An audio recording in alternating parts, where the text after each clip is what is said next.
里山は日本の原風景と言われています。私の家はその里山にあります。家は200年前に建てられたかやぶきの建物です。代々お米を作ってきた農家です。今日は里山の四季とそこでの生活についてお話ししていきます。また、私が里山をとても大切にしていることもお伝えしたいと思います。里山ってどんなところ？里山とは、人の手が入らない山奥と都市との中間に位置します。里山は昔から農村の暮らしを支えてきました。集落の周りには、クヌギやコナラなどの林があります。その他にも田畑、ため池、草原なども見られます。それらが集落と調和して、落ち着いた景観を作っています。数十年前まで、このような里山の風景は、ありふれたものでした。しかし、今では日本の原風景といえる里山は大変貴重なものになってしまいました。春。3月になると木々の幹や枝が目立っていた茶色の景色が少しずつ緑色に変わっていきます。落ち葉しかなかった地面にも草が芽を出します。すぐ近くの林には、カタクリの花が咲き始めました。このカタクリの根から、昔はでんぷんを取っていました。カタクリ粉という名前は、このカタクリから付けられた名前です。まだまだ寒い日があるのですが、岐阜蝶という名前の蝶がカタクリにやってきます。春の女神と呼ばれている蝶です。カタクリの花の蜜が大好きなのです。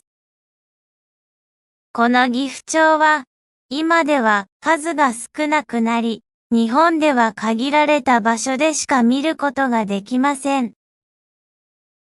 そんな貴重な蝶が、この集落周辺で見ることができます。とても嬉しいことです。集落の中にある池には、冬眠から覚めた山椒魚やカエルが産卵のためにやってきます。草木が芽吹き、動物たちの動きも活発になってきます。待ち焦がれていた春が来たことを実感します。畑では、昨年の暮れにまいた菜の花が順調に大きく育っています。柔らかい上部の茎を切っておひたしにして食べます。青菜が乏しいこの時期に貴重な野菜です。春を迎え、畑の作業も忙しくなってきます。3月から畑では作物の種をまいたり、苗を植えたりし始めます。その前に畑に堆肥をまいて土に混ぜ込みます。私の家では、クヌギやコナラの落ち葉と飼っている鶏の糞を混ぜて堆肥を作っています。化学肥料や農薬は一切使いません。その方が安心安全で美味しい作物ができます。堆肥と土を混ぜた後、しばらく畑を休ませます。その間に微生物が堆肥を分解してくれます。3月から5月にかけて、じゃがいも、人参、枝豆、トマト、ナス、ピーマン、きゅうり、かぼちゃ、インゲン、さつまいも、オクラなど次々と植え付けていきます。どれも順調に育ち、私の家の食卓を賑わせてほしいと願っています。私の家では、自給自足を目指しています。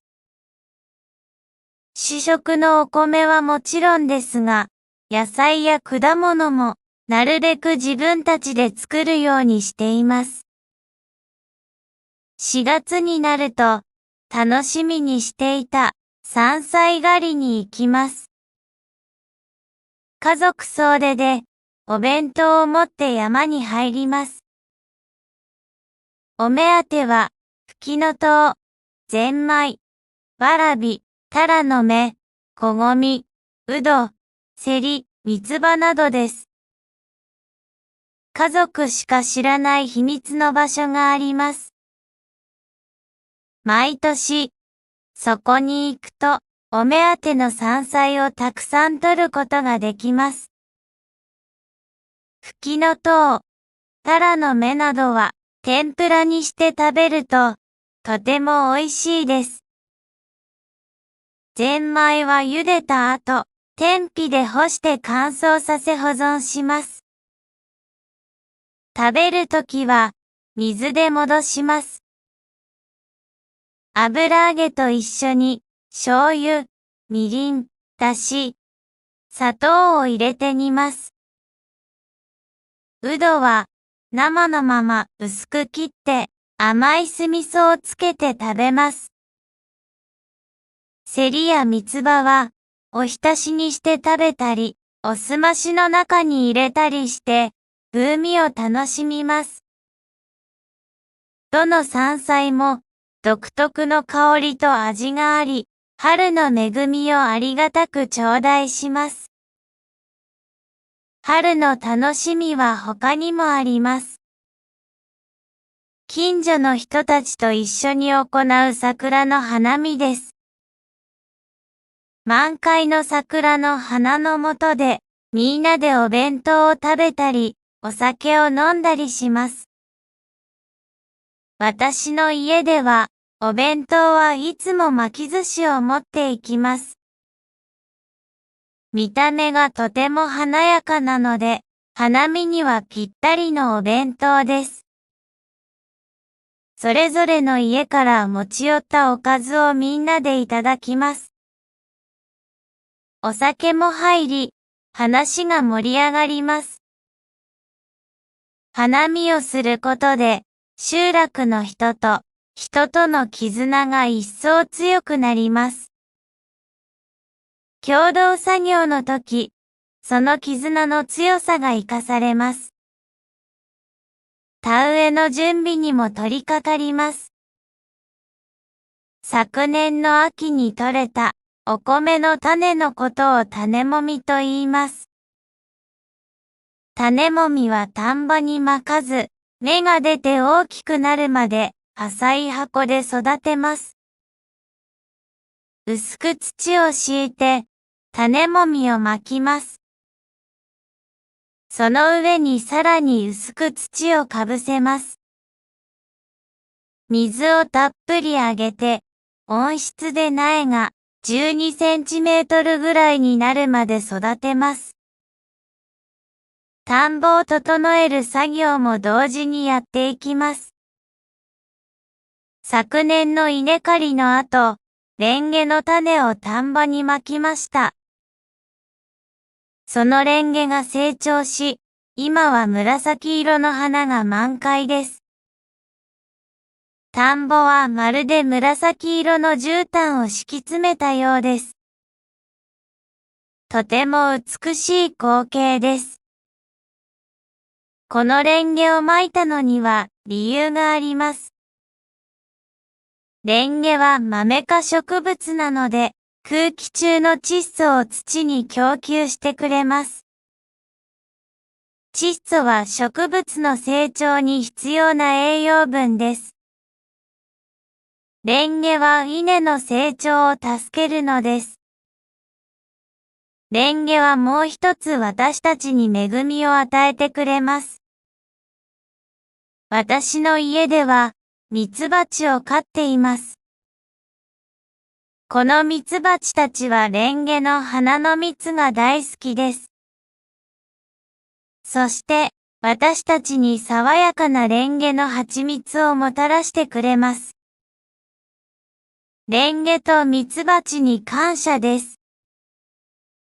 稲の苗が育つ間、田んぼで田起こしを行います。耕運機で田んぼを深く掘り起こします。レンゲも一緒に土にすき込みます。田起こしの後、堆肥をまいて土と混ぜ合わせます。田んぼに水を入れる前に、田んぼを囲っている土の壁を補強します。水が漏れ出さないように、土の壁に泥を塗ります。モグラが掘った穴があれば、丁寧に塞がなくてはなりません。泥がしっかり乾くまで、しばらくそのままにしておきます。5月に入ると、この地域では、田の神様を山から迎え入れ、今年の豊作を祈るお祭りを行います。また、今年の農作業の無事も祈ります。いよいよ田植えが始まると思うと、気持ちが引き締まります。田植えの前に代かきを行います。田んぼに水を入れ、土と混ぜ合わせて平らにします。これで田植えの準備が完了です。いよいよ田植えです。この地域では5月の下旬に行います。昔は12センチメートルほどに育った苗を3、4本まとめて手で植えていきました。田植えの日は1年で一番忙しいです。家族全員でも手が足りないので、隣、近所の人たちにも手伝ってもらっていました。それでも、朝早くから田植えを始めて、終わるのは翌日の夕方になってからでした。時間はかかるし、腰も痛くなるし、本当にきつい作業でした。しかし、今では、私の家でも、田植え機を使って苗を植えています。田植え機を使えば、2時間で田植えが終わってしまいます。大変楽になりました。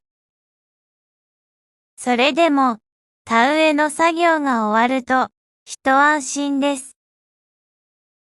私の家では、田植えが終わった日は、いつもちらし寿司を作ります。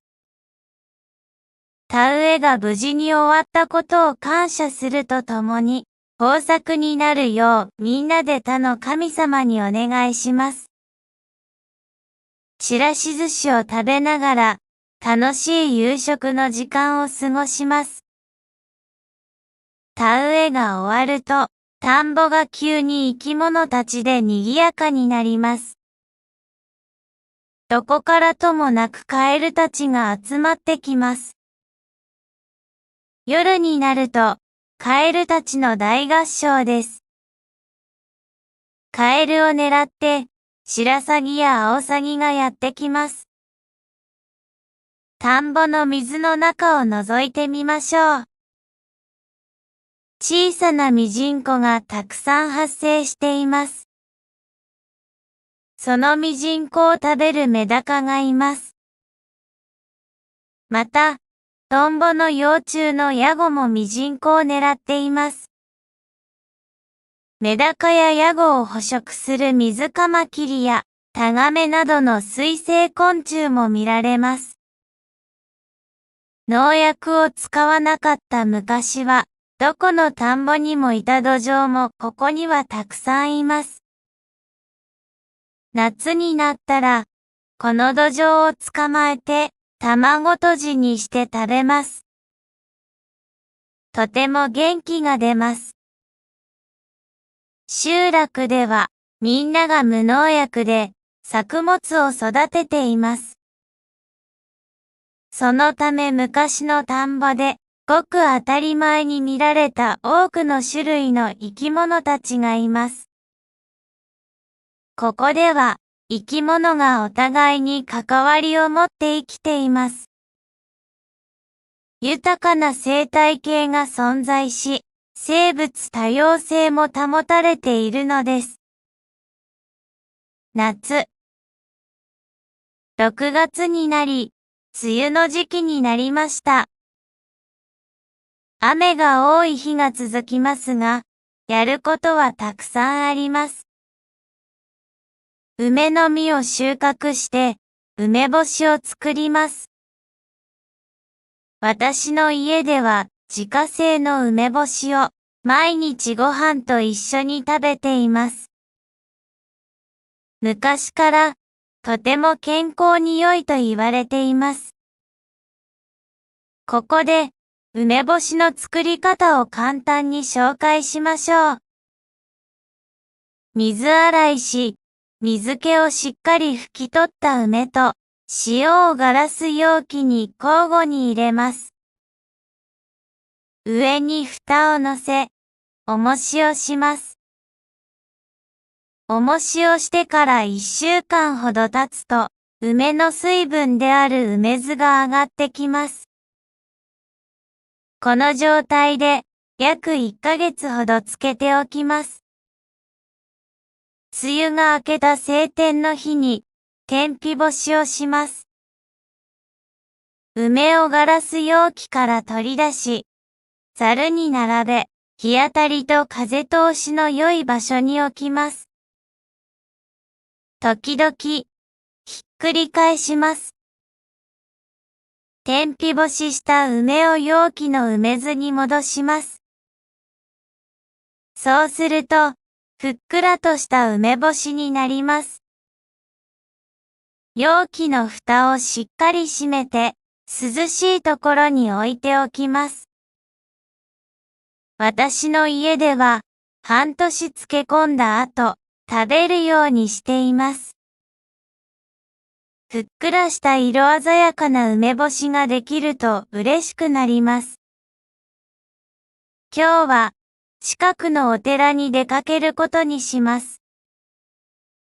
そこの庭には、アジサイが200本ほど植えられています。そのアジサイが、ちょうど見頃を迎えています。青色、紫色、薄赤色、白色など、色とりどりのアジサイが目を楽しませてくれます。アジサイを楽しんだので、今度は集落にあるため池に向かいます。そこには、菖蒲やアヤメの花が咲いているのです。青色、紫色、白色、黄色、薄赤色など、アジサイに負けないくらい色とりどりの花です。菖蒲やアヤメは、日本画の題材として多く描かれてきました。池の中に立つ姿は、落ち着いた風景の中のアクセントになっています。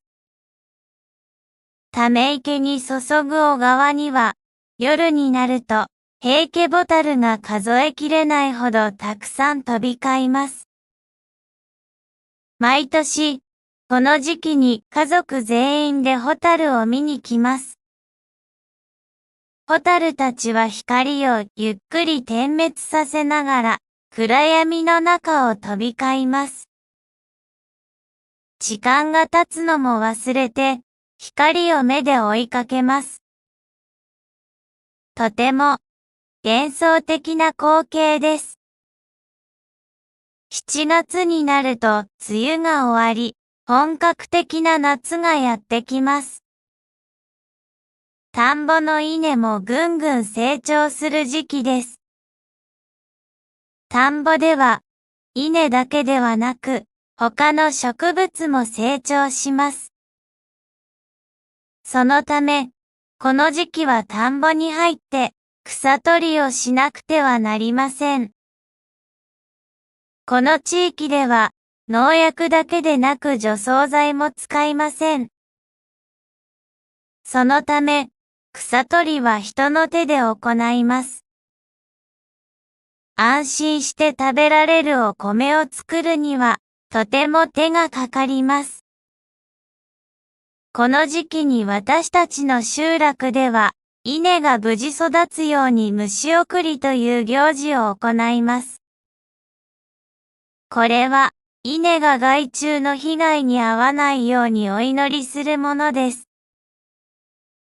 集落の大人も子供も参加します。日が落ちてあたりが暗くなったら、松明を灯します。みんなが松明を手に持ち、田んぼの周りを声を出しながら歩きます。こうすることで、田んぼの害虫を追い払うのです。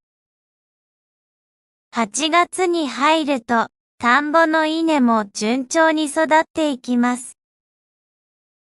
台風や大雨による被害がないことを願うばかりです。8月13日から16日までは、お盆と呼ばれる期間です。お盆は、ナスやキュウリで作った牛や馬、それに提灯など、独特のお飾りをして故人をおもてなしする風習です。準備として、事前に家の仏壇や墓地のお墓をきれいにします。仏壇には、お線香、花、ろうそく、水、食べ物を備えます。お盆の時は、食べ物にスイカや桃などの果物を添えます。13日の午前中に家族でお墓参りに行きます。夕方暗くなったら、家の玄関先で迎え火を焚きます。これは、ご先祖の霊が迷わず、自宅に帰ってくるための目印です。ご先祖を賑やかに迎えるため、提灯に明かりを灯します。